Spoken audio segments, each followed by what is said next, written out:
Okay, guys, hope you're having a great Veterans Day. Please remember what this day is all about, honoring our veterans. And I know many of you have, some of you have parents who are military veterans, some of you had grandparents. My grandfather was a military veteran. I remember growing up and seeing that U.S. flag that they gave my uh, family when he was buried every day, and I understood the value of it. I've been to Bosnia when we were having that conflict over there, and I saw young men who were not much more older than you guys who were making the ultimate sacrifice. And I just think every time I see veterans, like when we had the military guys come out and work out on our field, I was so happy to see that. And I think Coach Robinson okayed that, and I was so excited to see that. I walked by them and I gave them my rendition of a standing ovation because here again we stand up and cheer when you score a touchdown, and that's important too. But what those young men and what some of you are going to do in the future, I can never repay. And so each chance I get, I try to honor those guys. Well, anyway, one way we can honor them is inviting them back to our game, winning for them, and letting them see us do some of the things that hard work brings about. Okay, today I'm going to talk about, first of all, a couple parts here. First part, I'm going to talk about um, our um, route tree. And depending, I'm going to talk on it in two perspectives, one from an outside receiver and also from an inside receiver perspective, because there is a little bit of a difference between the way you run a routes. And you see here, I have us in a right formation, 11 personnel. The Y is 3 yards from the tackle. The Z is out to the top of the numbers. The F is on the hash, and the X is on the top of the numbers. So let me start off with the Z and kind of run through the route tree. And it's going to probably leave a lot of lines. I'll see how it works out. I'm going to use this orange line. But anyway, obviously, in the route tree, the first number is 0. And if you wonder why there's odd and even, because for a receiver on the right side, any number that any number for receivers on both sides, any even number goes in, and any odd number goes out. And so we're going to call those routes. So I know you guys will learn them and be able to run them without thinking about too much. So anyway, let's talk about 0 for the Z. Okay. He picks a line and he gets to the next line, as Coach Wash says, sticks his foot in the ground and turns down to the inside. And that would be a 0 or a hitch. Okay. It's also a hitch. We're going to have to tag that hitch because it's hard to start a number sequence with a 0. But anyway, we'll see how that works. And so that is your 0, which is a hitch. Let me try to make those lines a little bit lighter. That's too thick. All right. Did that work? Nope. Let me click on it. I'm still learning the vid swap system, as you can imagine. After I guess it's been about 6 or 7 years, maybe I've been working on Huddle, so it's taking some getting used to. All right, so that is your hitch. Okay, that is 0. Okay, now when we talk about a 1 in our offense, a 1 is always a speed out. And a speed out is you get wider quicker and you turn and flatten out to the sideline. So that would be the outside receiver's 1. Okay. Now a 2 is a slant. For the outside receiver, it's a 3-step. So it would go 1, 2, 3, and inside. Okay. All right. Now notice on that inside, realize the further you go, the more chance there is for a safety to be standing there. So what we do when we run hitches is the quarterback makes that read off of a catch and release, and he should hit you about a step step and a half into the slant. That gives you enough time to get protect yourself, make a move, beat that safety, and get to the house. Okay, so there's number two. Three is an out, but the out goes 10 yards deep. Okay, and a lot of times you may hear me refer to this as a bench route. Okay, so that's 10 yards and over. Okay, and that is a bench route. Okay, now obviously the way I have tight ends running that is different. I'll go through that, but right now we're talking about the outside receiver. Okay, okay, so that is three. Now number four is a hitch, and a hitch comes off of 10 yards. Stick your foot in the ground and you turn inside.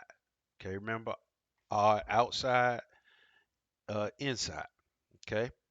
All right. So now comes number five, and this route is one that I probably changed more than any other route based on quarterback's arm strength and also receiver speed. Okay.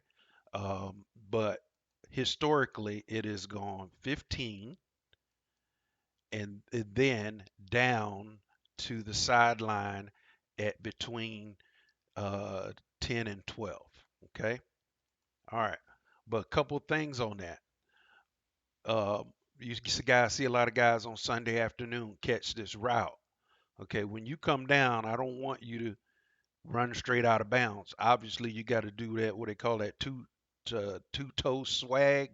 I don't know what the guy calls it, but anyway, if anything on this throw, and most of the time it'll come off a rollout, there'll be a route underneath, and we'll throw that right on the sideline. And I expect you to catch that ball with your hands out of bounds. Okay, never throw quarterbacks never throw a comeback inside because that allows that defender to undercut the route and take it to the house. So anytime you throw that route, you get to the sideline, you stick your toes in the ground, and Coach Wash will teach you through that. I ain't never done it. I don't know. So anyway, I seen it on TV. Let me put it that way. But you put your toes on that in bounds, catch that ball, fall out of bounds. You will see that play a lot in 2 minute drill, and we'll run it late in the game. Okay, so that is your five. Okay, now let's talk about six because I'm gonna draw it up here as a base route, which is a 10-yard and in, and that is called a dig. Okay, but there are going to be certain plays where we combine a curl and a dig. If I can think of one, pivot is one.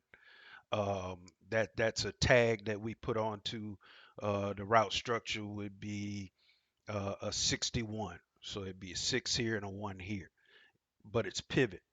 And the way we run that is because a lot of times when that inside receiver goes outside, that linebacker that's got hooked to curl will buzz over to that curl window.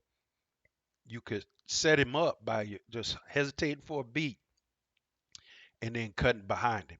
But right now, let's run that as a base because it'll be opposite side progression, and that's going to be the next thing I talk about in my second part. But let me get through this. So that is a six. Okay. Now we're going to talk about an eight, and notice a lot of these routes come off of that 10-point juncture, and that's all well and good. But I expect you guys to have a certain creativity, okay, in what you're doing, okay?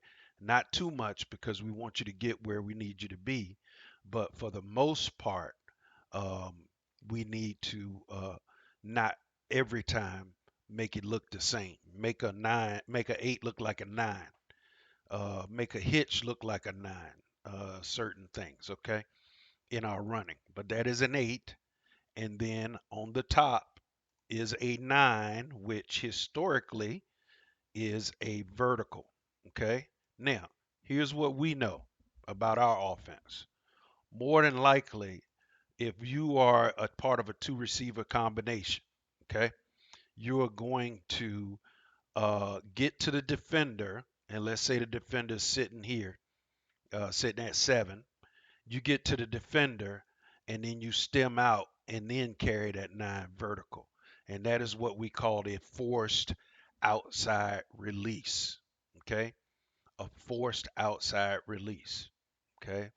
All right, and there's some other routes that later on I'll give you guys, but this is what I want you right now to concentrate on running all these as our base uh, pass um, concepts. Okay, and here's the way it is. Remember, the hitch at 5. Let me see, can I get this on here? I'll just draw it on. The hitch at 5 was your 0. Okay, that was your 1. Okay, this was your 2.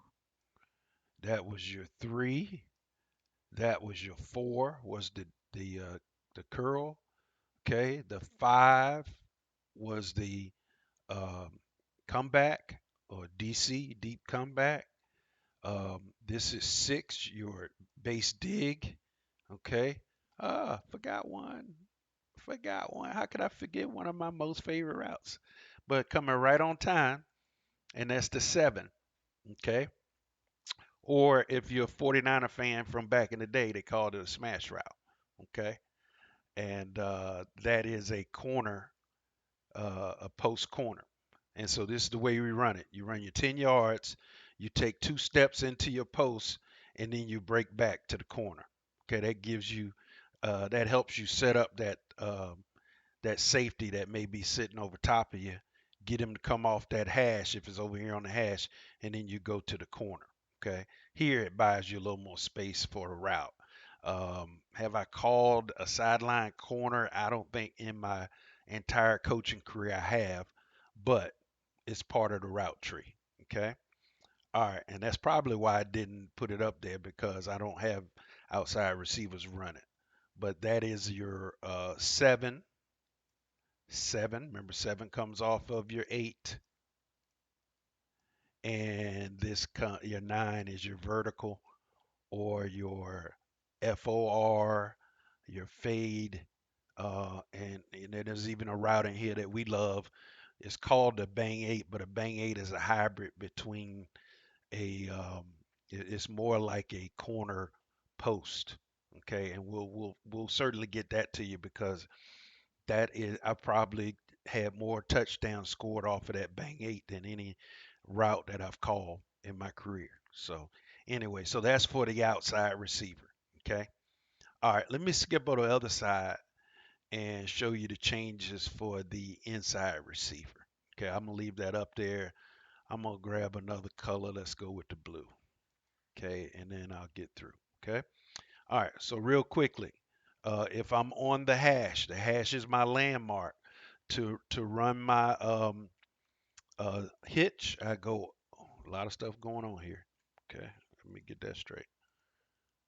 All right. Back. There we go. Back one more. There we go. Let me get the line. Here we go.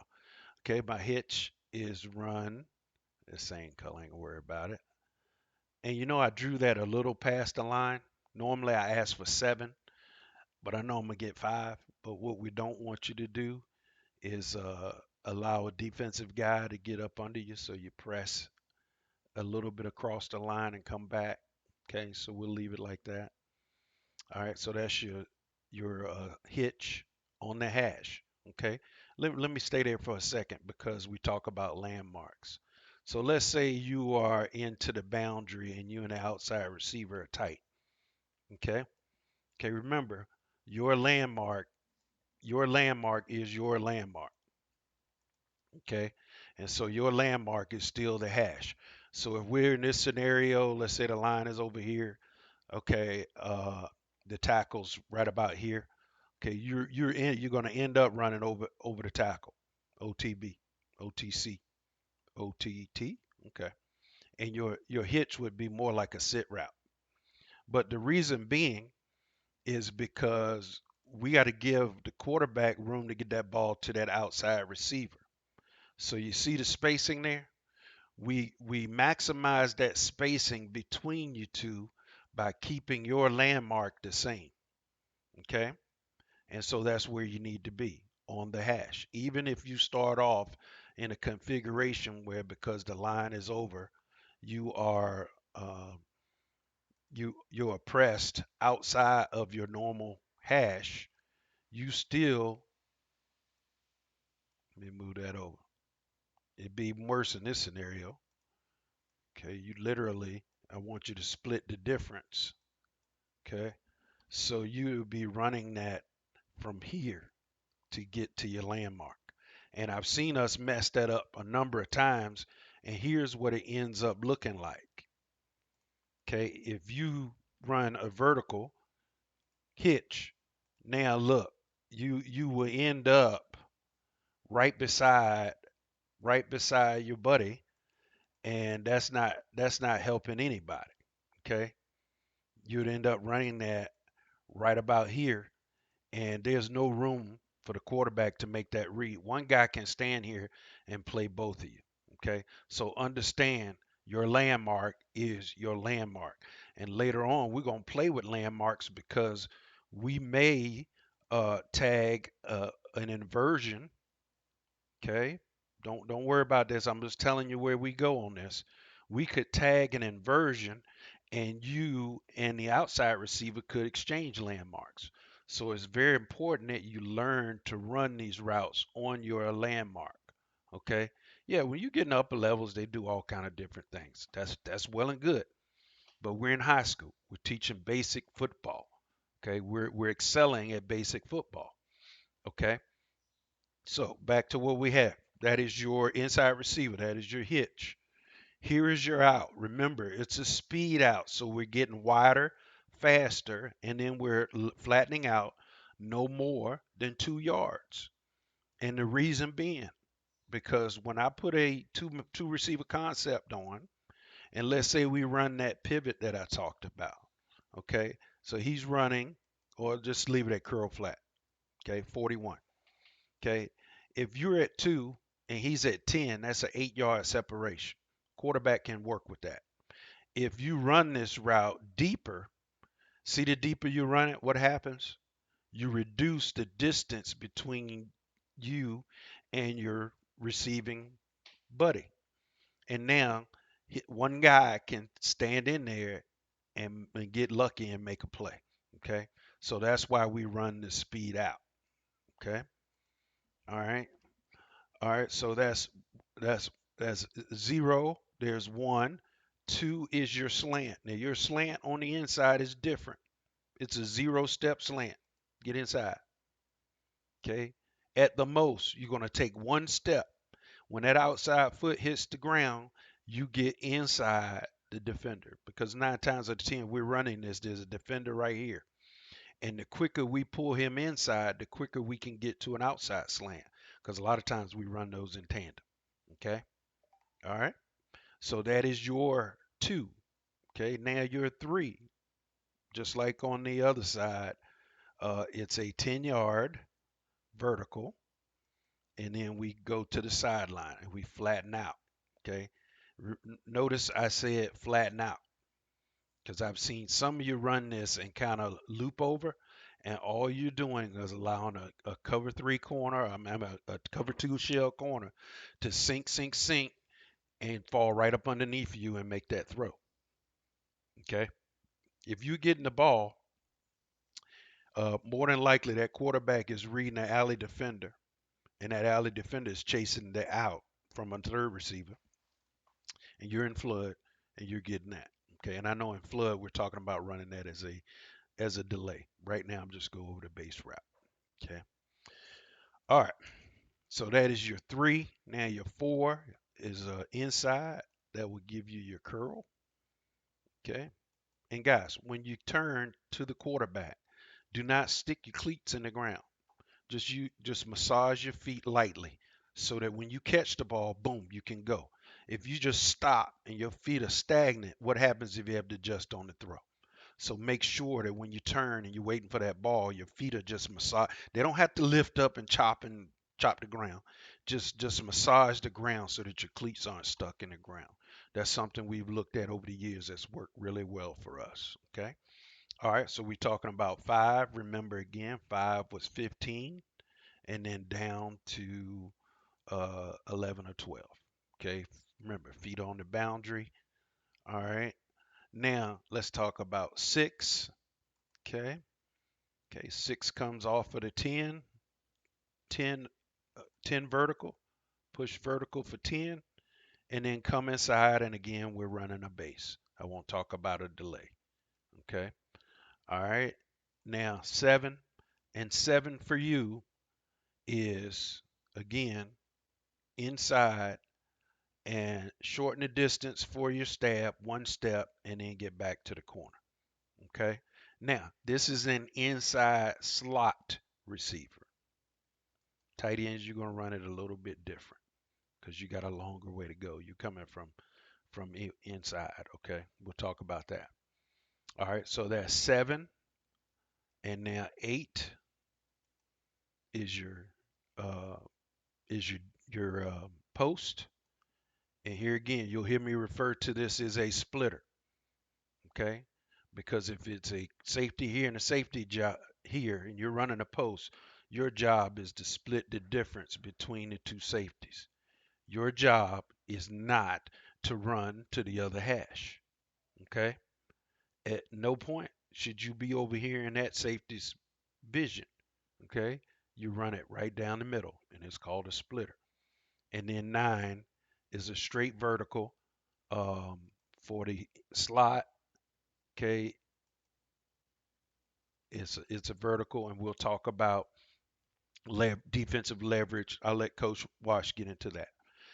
Okay, so that is your route tree. Okay, the only thing I haven't talked about, and I'll do a separate video for running backs talking about their route tree. But that is our inside receiver route tree and our outside receiver. The only thing I didn't talk about was tight ends. When you're running a 7, it's 10 and it's directly over. There's no stem. Okay, there's no stem on your corner route. Okay. All right, guys. Make sure you watch this video more than once and make sure you take notes because I want you guys to really excel early in your career and go on and do great things.